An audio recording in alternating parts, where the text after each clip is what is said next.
Hello everyone, good morning সবাইকে। তো আজকে সকাল সকাল রেডি হয়ে বেরিয়ে পড়েছি, একটুখানি ঘুরতে যাব। তাই ভাবলাম তোমাদের সাথে ছোট্ট করে একটা ভিডিও শেয়ার করা যাক। তো আজকে যাচ্ছি আমরা উত্তরবঙ্গের একটা পরিচিত জায়গা গাজলডোবা পর্যটন কেন্দ্র বলতে পারো। ভীষণ সুন্দর জায়গা। তো এখানে একটা ক্রসিং ছিল, ট্রেন যাচ্ছিলো বলে আমরা দাঁড়িয়েছিলাম, আর তারপরে আবার বেরিয়ে পড়েছি। দেখতেই পাচ্ছ চারিদিকটা এতটা সুন্দর লাগছে, দেখতে খুব সুন্দর লাগছে। আর যারা যারা এখনও উত্তরবঙ্গে ঘুরতে আসোনি বন্ধুরা, গাজলডোবা দেখোনি, তারা একবার এসে উত্তরবঙ্গে ঘুরে যাও, গাজলডোবা ঘুরে যাও, খুব ভালো লাগবে দেখতে। চারিদিকটা ভীষণ সুন্দর, আর তিস্তা নদী, তিস্তা ব্যারেজ এটা দেখা যাবে। তো তোমাদের সাথে কথা বলতে বলতে দেখো আমরা মালবাজারও পৌঁছে গেছি। আর সকাল থেকে যেহেতু কিছুই খাওয়া হয়নি, ব্রেকফাস্ট করা হয়নি, তো ভাবলাম একটুখানি ব্রেকফাস্ট করেই বেরোবো। তো এখানে আমরা তিনজনে খেতে বসে পড়েছি। আর এখানে খেয়েছিলাম পুরি, তার সাথে একটা ছোলা আলু দিয়ে একটা তরকারি দিয়েছিল, তার সাথে লঙ্কার আচার আর কিছু পেঁয়াজ কুচি। তো কিছু খাবারটা খেয়ে তারপরে আবার বেরিয়ে পড়বো। আমাদের বাড়ি থেকে শিলিগুড়ি গাজলডোবা কিন্তু অনেকটাই দূর, মোটামুটি বলতে পারো 100 কিলোমিটার মতো পড়ে। তো আমার বাড়ি থেকে শিলিগুড়ি আসতে দুটো রাস্তা পাওয়া যায়, গাজলডোবা হয়েও আসা যায়, আবার সেবক হয়েও আসা যায়। যেহেতু সেবকে ভীষণ বৃষ্টি হচ্ছে, ধস পড়ছে, তো সেই জন্য ভাবলাম যে আজকে গাজলডোবা হয়েই যাব, আর তোমাদের সাথে ছোট্ট করে একটা ভিডিও শেয়ার করব। যেসব বন্ধুরা উত্তরবঙ্গ থেকে দেখছো আমার ভিডিও, তারা কিন্তু একটা লাইক করো আর কমেন্টে জানিও যে তোমরা কোথা থেকে দেখছো। তো এখন আমরা গাজলডোবার আগে যে ফরেস্টটা পড়ে, তো সেই ফরেস্টের ভেতর দিয়ে যাচ্ছি। দেখতেই পাচ্ছ ঘন জঙ্গল আর খুবই সুন্দর দৃশ্য।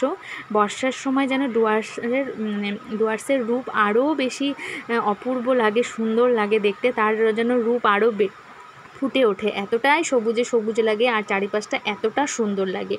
তো দেখো আমরা পৌঁছে গেছি তিস্তা ব্যারেজে। তো এখানে গাড়িটা একটু পার্কিং করে তারপরে তোমাদের সাথে চারিপাশটা শেয়ার করব। আর যেহেতু রাস্তাতে একটুখানি খারাপ আছে, সেই জন্য হাতেই ফোনটা ছিল বলে একটুখানি ভিডিওটা কাঁপছিল, তোমরা সেটা একটুখানি অ্যাডজাস্ট করে নিও, কিছু কিন্তু মনে করো না। চলো এবার একটু নামা যাক। তো চলো প্রথমে তোমাদের একটুখানি জলের আওয়াজটা শোনাই, এতটাই ভয়ানক সুন্দর, মানে কি বলবো। আর জলের যে গর্জন আর আওয়াজটা ভীষণ সুন্দর লাগছিল বন্ধুরা। তো চলো তোমাদেরকে একটুখানি জলের আওয়াজটা শোনাই।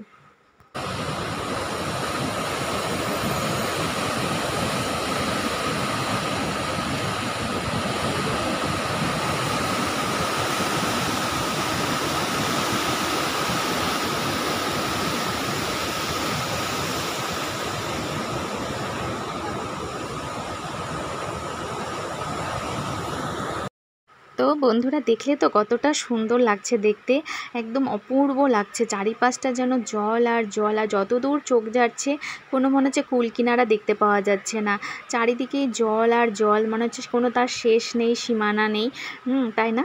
আর এখানে দেখো, দেখে মনে হচ্ছে না টকবক করে ফুটছে, এরকম টাইপের লাগছে। রীতিমতো নিচের দিকে তাকালে আমার তো মনে হচ্ছে মাথা ঘুরছে, কিন্তু দেখতে ভীষণ সুন্দরও লাগছে, তার সাথে ভয়ও লাগছে।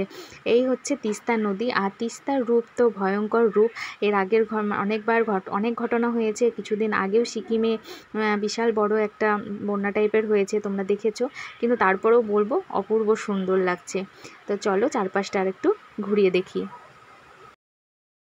তোমরা যদি শীতকালে আসো বন্ধুরা, তাহলে তিস্তা বাজারটা যে বসে সেখানে তোমরা ঘুরতে পারবে। এখন যেহেতু বর্ষার সময়, সেই জন্য ওটা বন্ধ আছে, সেরকম দোকানপাট বা বাজার কিছুই বসছে না। বিকেলের দিকে একটুখানি বসে, এটা যেহেতু সকালে ছিল বলে বাজারটা সেভাবে বসেনি। দীঘার মতো কিছুটা ফিল পাবে এখানে, মাছ ভাজা, ফ্রায়েড আইটেম, গলদা চিংড়ি, ইলিশ মাছ, অনেক কিছুই পাবে, কিন্তু সেটা বিকেলের দিকে আসলে দেখতে পারবে। আর এই হচ্ছে ওভারব্রিজটা করেছে, এটা বেশ কিছুদিন আগেই হয়েছে, আর মাঝখানে এটা বন্ধও ছিল, যাতায়াত বন্ধ ছিল, এখন আবার যাতায়াত হচ্ছে। তো চলো সেখানেই যাব, চারপাশটা একটু ঘুরে দেখব। তো দেখতেই পাচ্ছ বন্ধুরা এতটা সুন্দর লাগছে দেখতে, চারপাশটা ঘুরে ভীষণ সুন্দর লাগছে। আর তার সাথে আকাশটার কথা কি বলবো, এই রংটার সাথে, মানে ব্রিজের যে রংটা আর তার সাথে এই আকাশের রংটা যেন ম্যাচ করে গেছে, এতটা সুন্দর লাগছে। তো আমরা এখানে দাঁড়িয়ে অনেক ফটো তুলেছি, রিলস করেছি, সেই রিলসগুলো তোমাদের সাথে আস্তে আস্তে শেয়ার করছি। তো সবার ভিডিওটা কেমন লাগবে অবশ্যই একটা কমেন্টস করে জানাবে, লাইক করবে, শেয়ার করবে, সাপোর্ট করবে। দেখা হচ্ছে নেক্সট একটা ভিডিওতে। সবাই খুব ভালো থেকো, টাটা।